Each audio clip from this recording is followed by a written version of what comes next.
Today we're going to talk about DeFi, or decentralized finance, and how several components of it have arguably become more centralized and more profit-driven than even JPMorgan, the thing that it's trying to replace.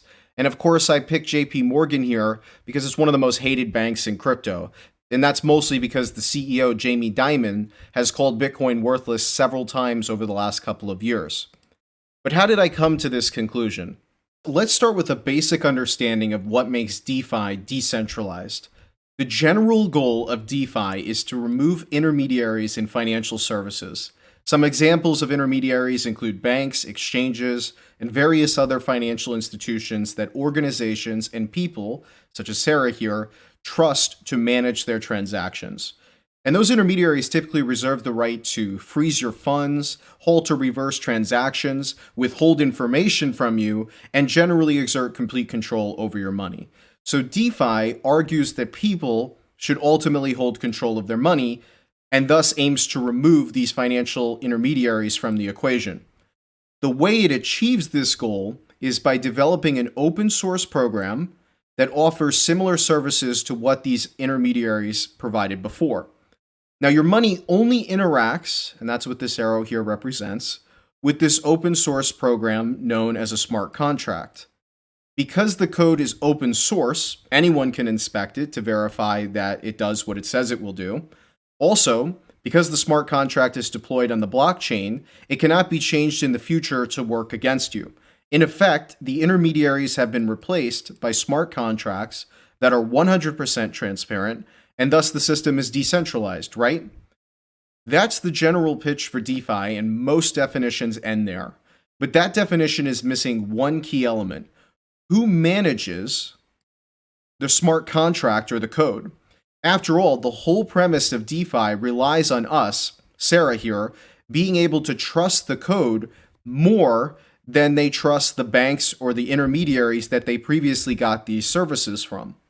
Now, initially, the code was impossible to change or immutable in order to address this problem. After all, if the code can't be changed, then you always know what you're dealing with and don't have to worry about who's managing it. However, this causes major issues when bugs, exploits, and various other shortcomings are discovered in the initial source code. It's impossible for any developer to consider every single possible contingency when developing a new program. One of the most iconic examples of a smart contract exploit was what happened to the DAO, where a bug in the smart contract allowed attackers to steal approximately $50 million worth of ETH back in 2016. And trust me, that was a lot more Ether back then.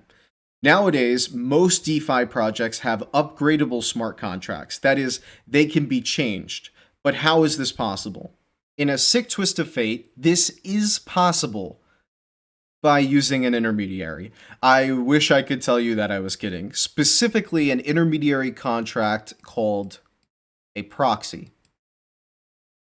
Now, don't get scared because of how technical some of this is about to sound, as I'm going to connect this idea in plain English in a moment. But first, I must give a brief explanation on how upgradable smart contracts work.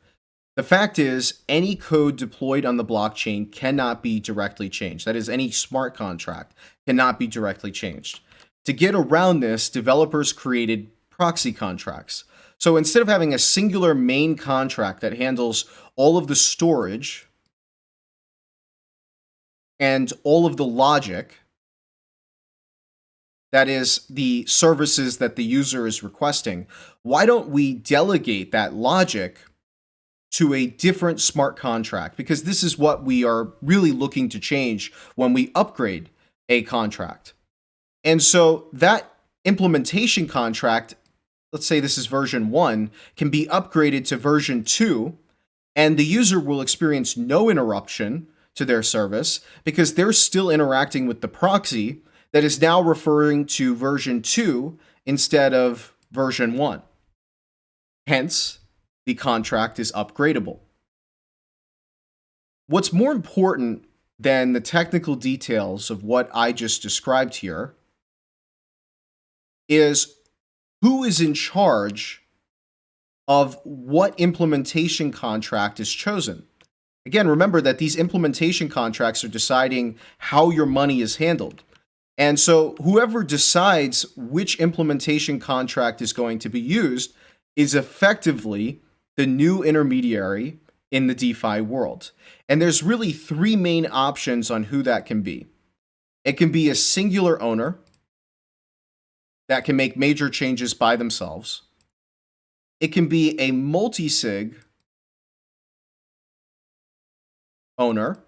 And this is basically like having a committee where you have, let's say, 7 people and 4 out of 7 people need to agree in order for changes to be made. And then the final option is a DAO, or a decentralized autonomous organization. Now, the first two options are far more centralized than any public company like JPMorgan. Now, fortunately, the majority of successful DeFi projects today are managed by DAOs. So now we have to explore the trustworthiness of DAOs, or decentralized autonomous organizations, since they're the ones who are managing the smart contracts that we use instead of traditional financial intermediaries such as banks. So what exactly is a DAO? Well, to be honest with you, I think very few people can truly answer that question, but I'm going to do my best anyway.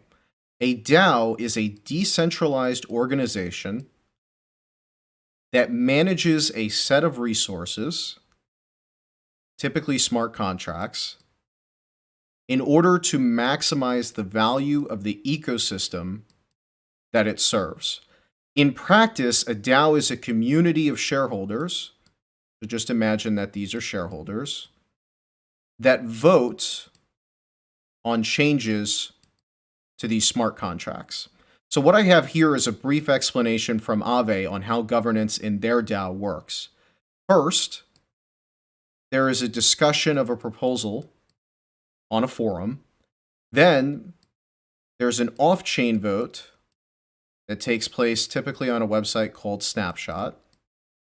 And then finally, there's an on-chain vote that makes actual changes to the smart contracts or calls those smart contracts to execute certain functions. And I like the way that Aave breaks down their governance process because it's similar across most DAOs. And it's important to know that votes that are cast are not done by unique individuals, but rather by the shares of the DAO, similar to a company. And as you can see, these DAOs are ultimately in control of the DeFi products you use because they can make changes to those products through changing the smart contracts. And I think at this point, an example might help to demonstrate why this is not as glorious and decentralized as it's often thought out or made out to be. I'm going to use MakerDAO as an example because it manages the largest DeFi product by total value locked.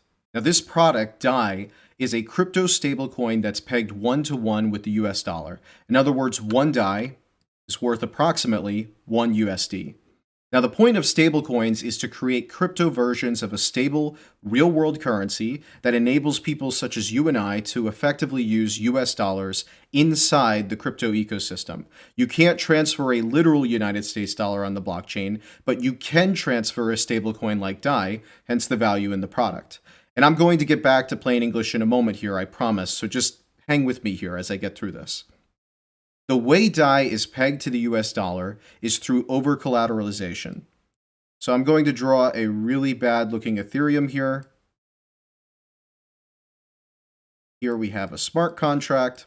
So the only way to create DAI is to deposit crypto assets, such as Ethereum here, into Maker smart contracts.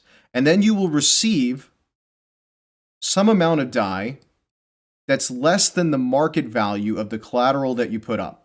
So for example, let's say that you deposited $150 worth of Ethereum. You're going to get less than $150 back in terms of DAI. So let's say you get back $100 instead of $150. Now, you are free to use this DAI once you get it from this smart contract however you please. So in effect, this is a collateralized loan. You offer $150 worth of collateral in exchange for a $100 loan that you have to pay interest on. To get your $150 back, you have to pay off the loan plus interest. And the interest rate on the loan is called the stability fee in the Maker ecosystem. So as you can see so far, DeFi products are pretty complex. I've had to state several times throughout the video that I'm going to bring things back to plain English just because of how complex and obtuse some of this can be. The reality of how most DAOs are run is that they delegate these incredibly complex tasks to small units of people that exercise fairly substantial influential power.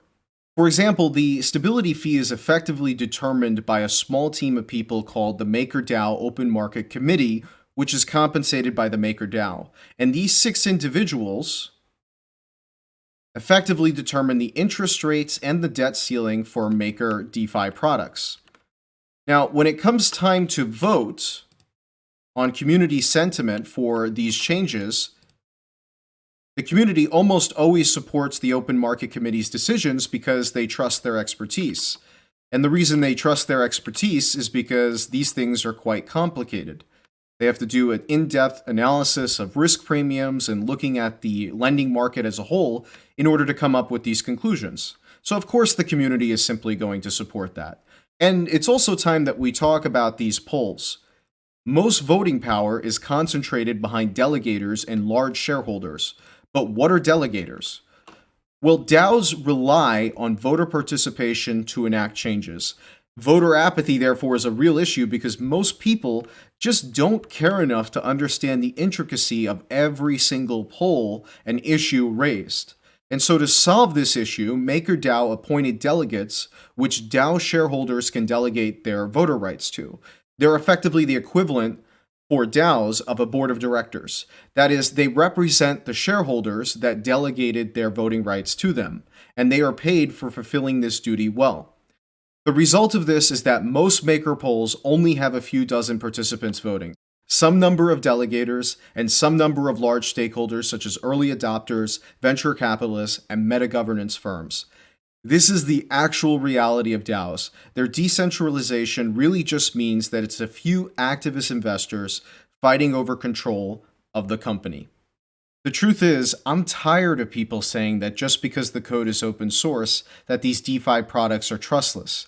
The reality is that you're trusting this small group of entities, all that have selfish motives who are paid through charging you, the user, either directly or indirectly to raise revenue for the DAO. And trust me, they raise a lot of money.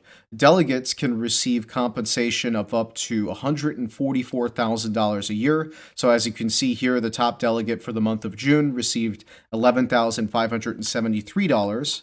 But more problematic than this is that the core units can raise millions of dollars in order to achieve their objectives.